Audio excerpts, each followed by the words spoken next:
Hello everyone! Welcome back to my channel. This is Engineer Kim, your engineer for today. Sa mga hindi pa naka-follow at naka-subscribe sa mga social media accounts ko, baka naman nasa description ng mga links para updated tayo sa mga latest uploads ko about mechanical engineering. Kaya kung ready ka na, let's go! Hey guys! We are now on Series 2 of our AutoCAD tutorial series, Setting Up Workspace. In this series, ituturo ko sa inyo yung initial settings ng workspace natin bago tayo mag-start mag-drawing. Kaya ihanda nyo na yung laptop or computer nyo at magsisimula na tayo. This video will be the continuation of our AutoCAD tutorial series. Kaya sa mga di pa nakapanood ng Series 1, uploaded na siya sa mga social media accounts ko. And nilalagay ko rin yung link sa description para i-click nyo na lang guys. Make sure lang na panoorin nyo yung Series 1 para makasunod tayo sa flow ng tutorials natin. Kaya ano pang hinihintay nyo, simulan na natin. Okay guys, in your laptop or desktop computer, click lang natin tong AutoCAD. Okay, by the way guys, make sure lang na pinanood nyo yung series 1 ko para mas makasunod kayo sa flow ng tutorials natin. Okay, so click lang natin tong new. Then, nandito na tayo sa interface ng AutoCAD. Okay guys, we have 5 steps on how to set the initial settings of your workspace area. Okay, so proceed tayo sa step number 1. Okay, so punta kayo dito guys sa command line sa baba yung rectangular bar na to. Type nyo lang dyan guys, units. Okay, then enter. Okay, so may nag-pop up dyan, drawing units. Okay, so siset lang natin yung mga value dyan guys. Okay, so for the length, may mga pagpipilian ka dyan, architectural, decimal, engineering. Okay, so choose lang natin tong decimal. And for the precision naman guys, so depende sa'yo kung ilang decimal places ang gusto mo. So, sa akin gusto ko is 2 decimal places. And for the angle naman guys, so may pagpipilian ka din dyan. Kung gusto mo na mas detailed, o piliin mo tong degree, minutes, seconds. Okay, so depende sa'yo guys. So, piliin natin is decimal degrees. And then for the precision naman is set natin to lang 0.0. Okay guys, so dito naman sa scale, unit. Okay, so depende sa'yo guys kung gumagamit ka ng English or metric. Okay, so if English ang gamit mo, set mo siya sa inches.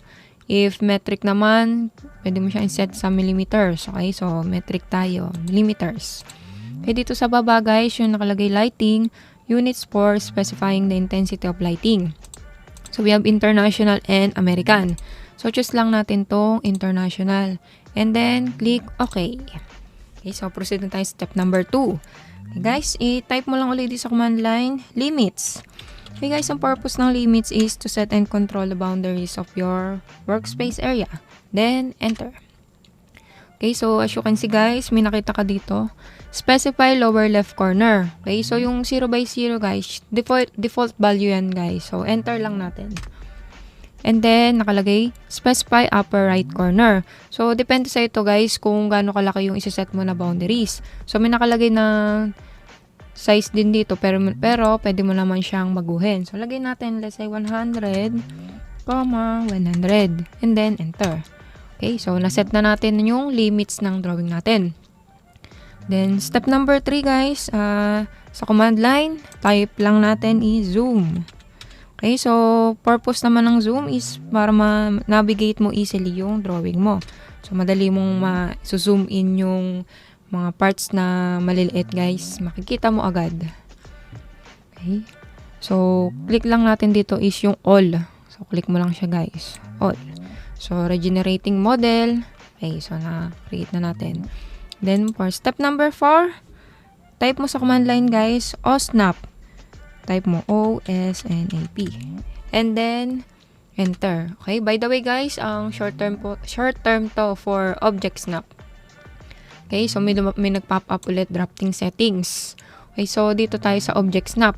Kita nyo guys, naka-check yan lahat. Kasi, lalo na sa mga beginners, kailangan guys, recommend ko sa inyo is naka-check to para mas may guide kayo kapag magdo-drawing na kayo. So, ang purpose kasi nito guys is para pag magko-connect kayo ng lines or like midpoint, endpoint. Okay, so mas makikita mo guys yung key points niya Kasi may guide dyan eh. Papakita ko sa inyo. So, sinelect ko siya lahat. Then, press natin guys yung okay. Okay guys, so papakita ko sa inyo kung paano nag-function yun.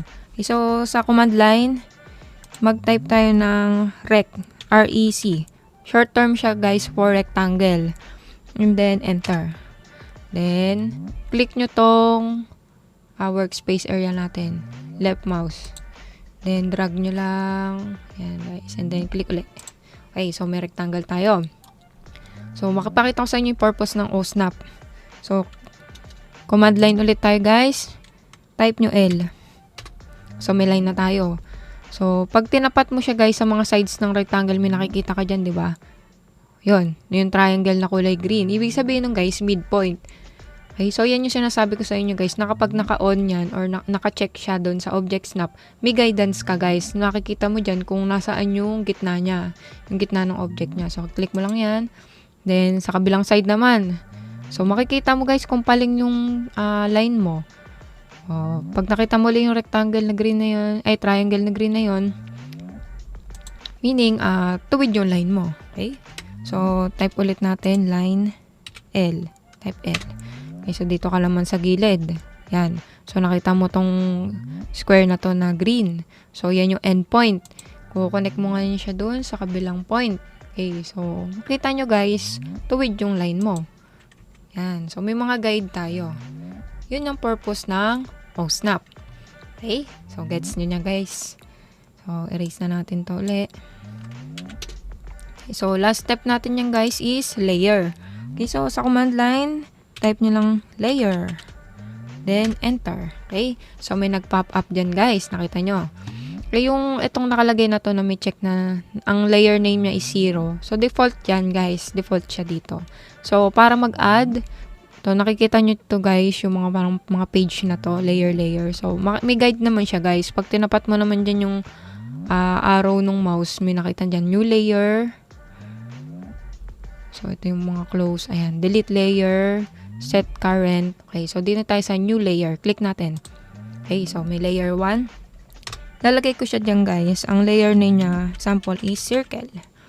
Okay, so palitan natin yung color. Ito, dito ka sa column ng color. So set natin siya color red. Then okay. Then for the line weight, depende to guys depende sa dinodrawing mo yan guys. Kasi may times na hinihingan sila na depende sa type ng objects na idodrawing mo. Minsan meron, dapat yung part na to is makapal, yung type na to. Part na to is manipis lang. Okay, so dito tayo sa try nating makapal guys. Example lang naman. 0.03 nilagay ko. Then mag-add pa tayo ng layer. We have, lagay natin is rectangle. Yan, para mapakita ko sa inyo pagkakaiba. Then, palitan natin ng color. Gawin natin siyang green. Then, okay lang uli. And then, yung line weight natin is medyo bawasan natin. 0.25. Then, okay. So, ayan guys. Naset na natin yung layer natin. So, pwede natin. Dagdagan ulit natin. Lagay naman natin dyan is lagyan natin square. Okay. Para tatlo. Kita nyo. So, palitan natin yung color yellow. Okay, okay. Then, for the line weight, kapalan natin 0.35. Okay. So, ayan. Guys, nagawa na tayo na layer. So, close lang natin siya. Then, makikita nyo siya guys dito sa taas sa may quick access menu sa tabi niya. Ayan. Guys, so, pag kinlik mo tong drop down arrow, andyan siya. So, isi-set mo lang siya guys. Every time na mag-create ka ng object, isi-set mo siya. Papalitan mo. Okay, so, set natin tong circle. So, yan. Napalitan na. Ngayon, pagka tinype mo ngayon dito sa command line, circle. Pwedeng guys, i-type nyo lang C. And then, enter. Okay, so click nyo tong screen. Okay, so as you can see, kulay red siya guys. Diba? So, click ulit natin. Okay, so palitan naman natin. Gawin natin rectangle. Okay guys, so dito sa command line, type nyo rec. Short term siya po rectangle. Rec. R-E-C. Then, enter. Okay, click ulit natin yung screen. Okay, left mouse click. Then, usad lang natin tong screen. And then, yan. Okay guys, as you can see, sinet natin, diba, color green. So, color green din yung object. And then, palitan natin ulit. Lagay natin yung guys is square. Yan. So, kita natin dilaw. So walang square na ano dyan, guys. So, rectangle din siya, pero equal sides lang natin siya. Okay? So, type mo ulit rect. Okay? Para lang mapakita ko, guys. So, halimbawa, yan. Square. Wari yan, Okay. So, kulay yellow siya, guys. So, yan ang purpose ng layer. So, iba-iba yung color niya, yung line weight din niya. Depende rin sa kung ano yung standards na fina-follow nyo.